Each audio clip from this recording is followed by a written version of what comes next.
Welcome, everyone.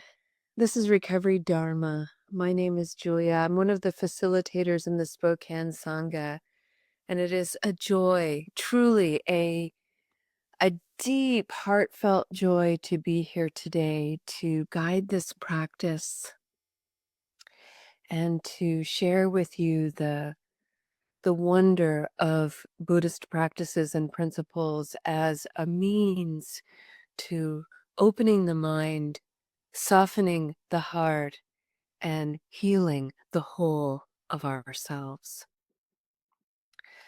I'm closing my eyes already and I'm feeling really quiet in my heart and my mind today.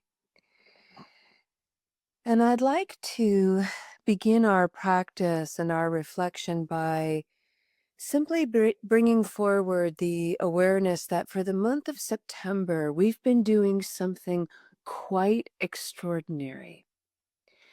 We've taken psychological concepts, specifically one, which is qualities of addiction, qualities of what we call negative habit energy.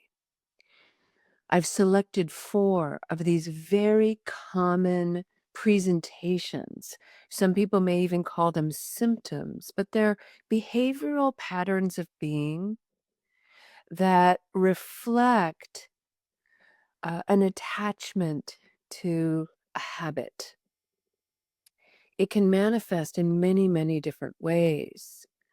For the purposes of our practice, obviously, we're focused on the use and misuse of substances, but it could manifest in your relationship to food, in your relationship to work, to socializing, to intimacy. And the qualities that we have been exploring this month include the inability to accept responsibility for one's actions, the propensity to lie and keep secrets, the impulsivity and that drives our behaviors. And this week we've been talking about self-regulation, how we work with those emotions, thoughts, stories. And what I've endeavored to do by bringing forward these 4 psychological concepts is to imagine them and really reimagine them in a spiritual way. And using the practices of mindfulness and meditation, present time awareness, to look at these qualities perhaps in a gentler light, a softer glow, perhaps even a more accepting embrace. Because these qualities of negative habit energy are universal. There isn't anybody anywhere that hasn't encountered a situation where they found it difficult to take responsibility for their actions. And I would add from a spiritual perspective that sometimes one's inability to take responsibility for one's actions is both positive and negative. There are times where we don't take responsibility because the situation is too threatening. We have to insert some time. We have to create a little space before we feel safe enough to do that. And then there are other times where we don't take responsibility for our own actions because we haven't cultivated enough ego integrity or maturity to really be able to do that with honesty and humility. And so we're less inclined to do so when we're in a mind state of harshness and confusion. This week, we've been exploring self-regulation, something in spiritual terms I am calling cultivating presence. And I would like to bring forward the practice that I introduced yesterday, which is the four foundations of mindfulness. And I'd like to guide you in a practice that is slow and quiet. And that way, you have an opportunity to really look at yourself fully embodied, fully human, and fully spiritual. It is so often the case that people are dysregulated emotionally because they have lived in a chronic state of sympathetic nervous system response, which is typified by alarm, which usually is encountered by chaos and confusion, hypervigilance. So we're in a chronic state of alarm, looking for the next shoe to drop, fearing what's around the corner. There's also a whole lot of resistance in a chronic sympathetic nervous state. Resistance manifesting in standing before life as it is and not wanting that. Wanting life to be something other than what it is. And this, friends, is so human, isn't it? So, this is why I'm encouraging us to be more gentle. There are so many things that we encounter in our lives, in our day to day, where we just don't want it. And yet, it is what it is. And we have so little training in being with life as it is. And because we lack the training, because we lack the awareness, we resist. It's perfectly normal.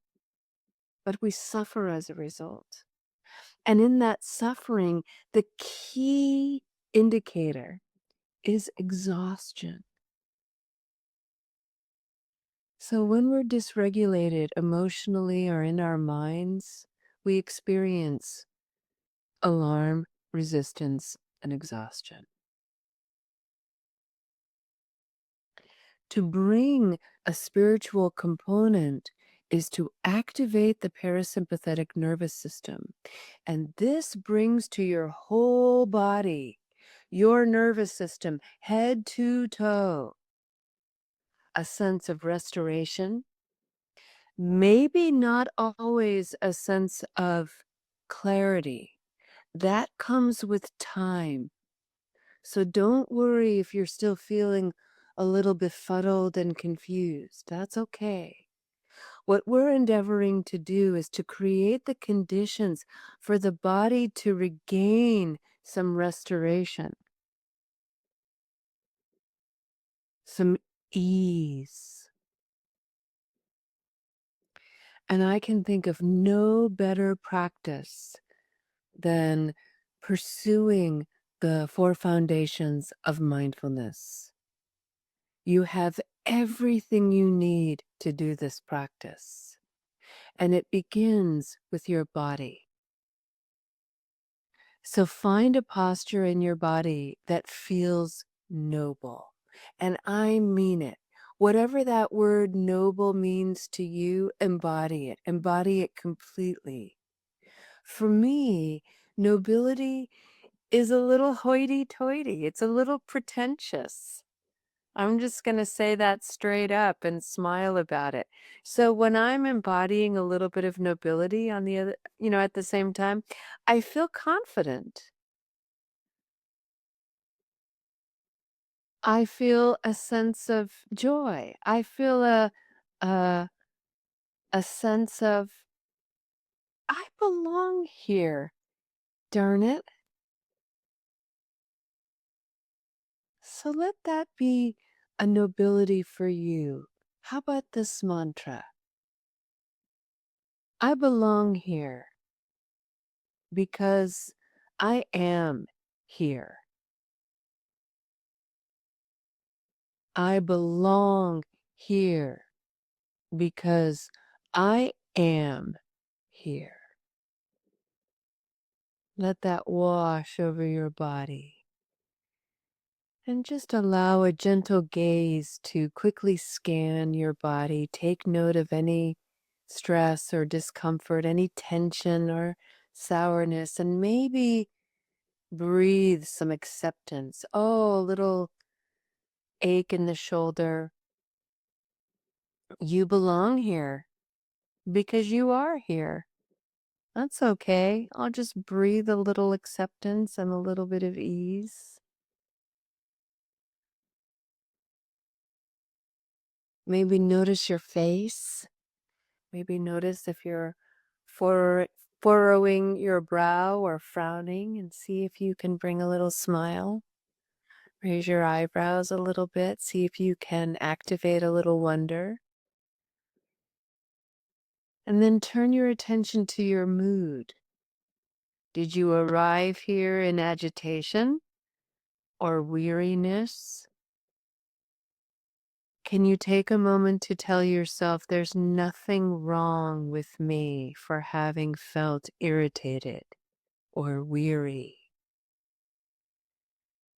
I'm simply going to neutralize those feelings by acknowledging them. I feel irritated. Weariness has come to visit. Maybe you feel joy. Maybe you feel excitement. Maybe you feel hope. Take a notice.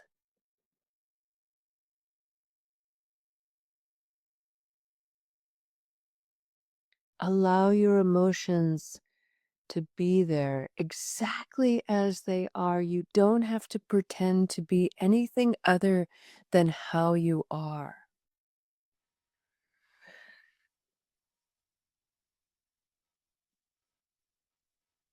We get to experience a rainbow of emotion, each of them a companion, each of them a teacher of wisdom. None of them have to be drivers of your life, including the positive ones. I used to think I always had to have joy in the driver's seat. So boring. I had to be driven around by anger once in a while. I had to be driven around by confusion. I had to know what they were all about.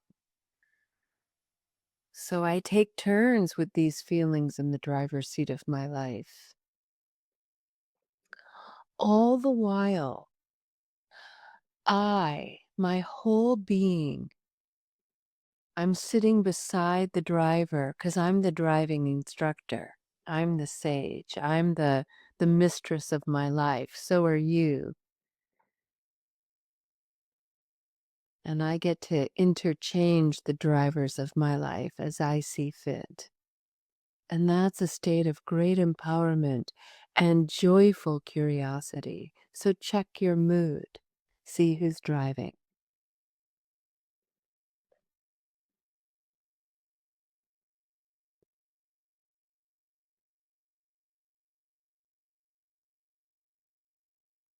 What are you thinking?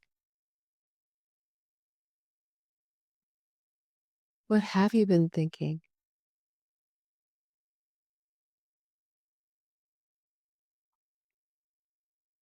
Can you create an acre's worth of open space, a meadow, a field, an acre wide for all your thoughts? Can you just plant them there and let them grow and see how they move in the wind? See what nurtures your thoughts. See what likes to come to visit them. Just observe the thought. And by creating a little bit of space between you and your thoughts, they begin to lessen in their force and persistence. You become the witness to your own mind rather than a victim to it, rather than a subject of your mind, kind of bossed around.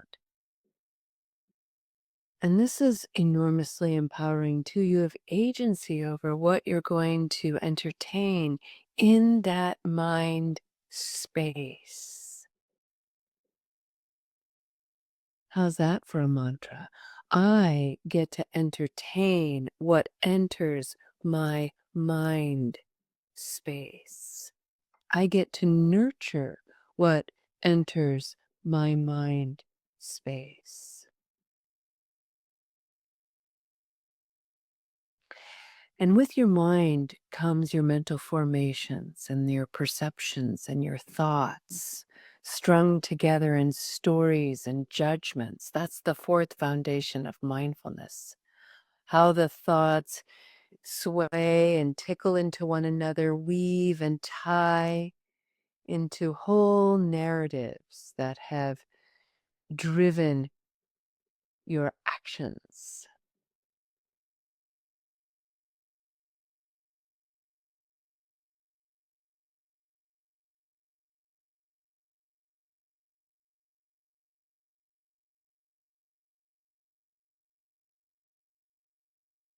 I think one of the saddest mental formation and story that is so common in the human experience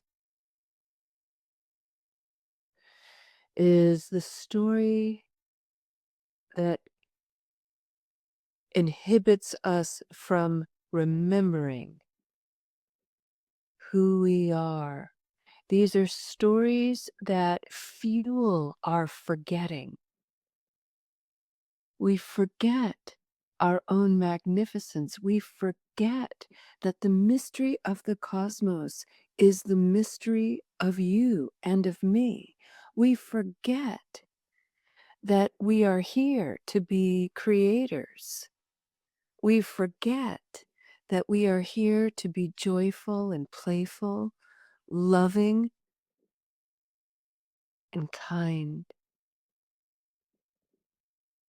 We forget that we are to live out loud and shine.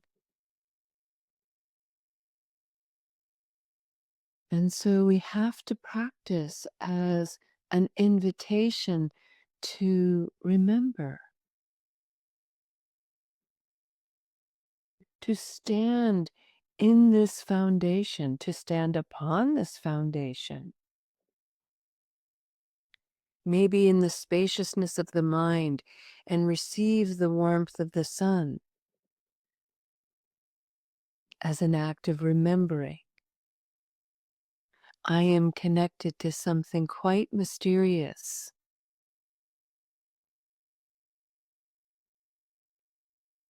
And upon these foundations, I belong here because I am here. And being here is precious and rare.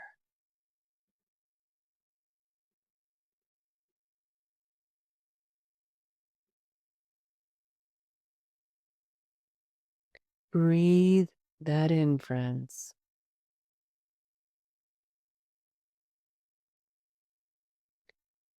And for the next few moments,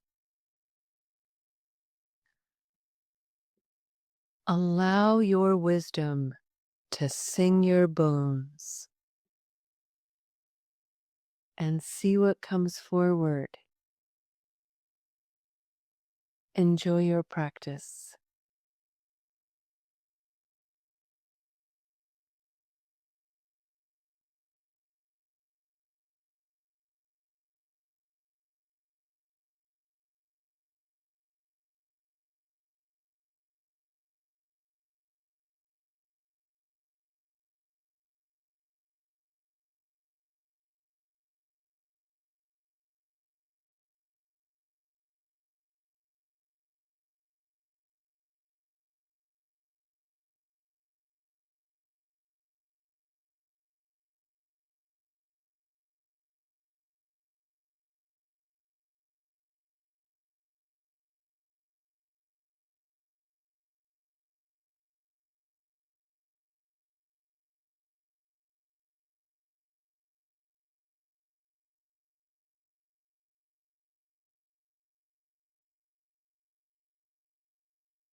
Friends, I'd like to end our meditation today by chanting 3 times to the 3 jewels of Buddhism. For those of you who are new to the practice, one of the very common things that we do as practitioners is we recognize 3 very sparkling, beautiful things. The first is the Buddha himself, who was not a god. The Buddha was a human being, a man who lived 2,600 years ago with an extraordinary legend and myth that goes along with him. But I think it's safe to say that he was real and that one of the things that he did is he took it upon himself to review the spiritual practices of his day. And he determined for himself what was going to help him understand his own misery, his own confusion, his own dissatisfaction, his own suffering. And he spent 40 years talking about it and teaching other people. So we honor the Buddha as a human being, as a recognition that we can all do as he did.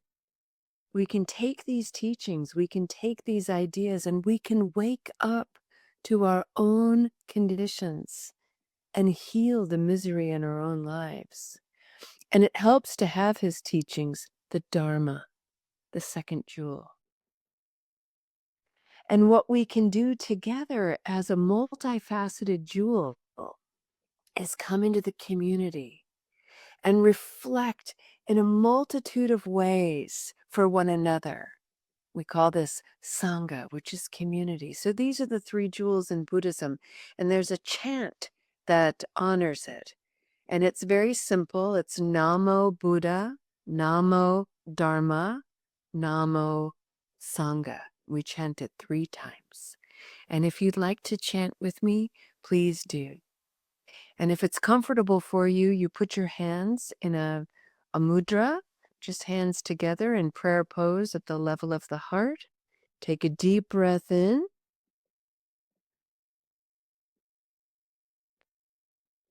Namo Buddhaya.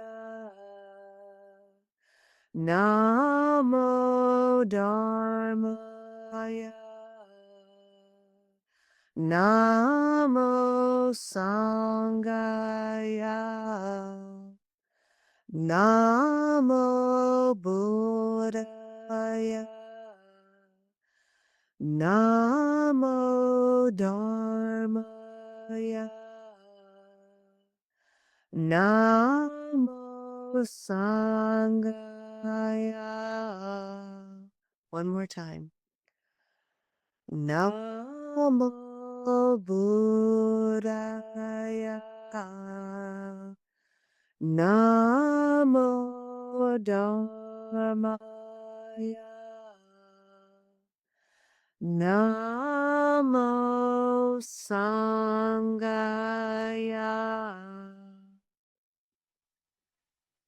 Thank you so much, friends. What a beautiful practice.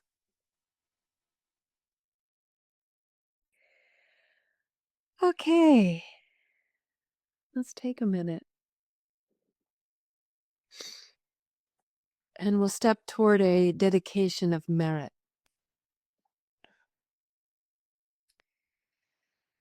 Oh, noble posture, bowing,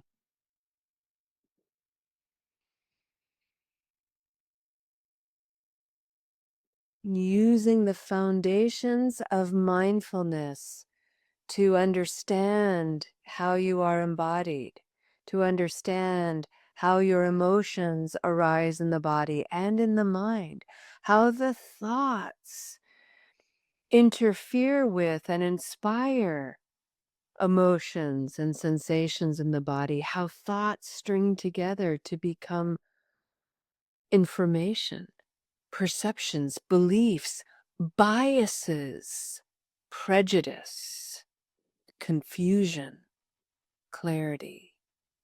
All of these foundations are access points to opening to a whole new world.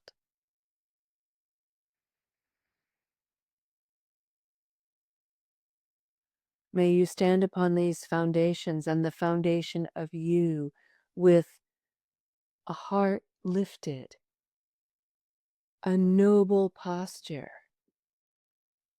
claiming your right to be here because you are here in this precious human life. And it is my belief that we have been created, we are here to not only assign meaning to this life, for our consciousness allows that. We are consciousness contemplating consciousness, which is an extraordinary thing. We assign meaning to our existence. And because we have that extraordinary privilege and power, we are here to deepen our understanding of what it means to love, what it means to be an instrument of peace. And we begin, friends, by healing and transforming ourselves, by understanding the conditions of our misery and bringing forward its light to heal. By extension, we do indeed heal the world. Thank you so much for your practice today, friends, your beautiful, beautiful presence. We'll see you next time. Namaste.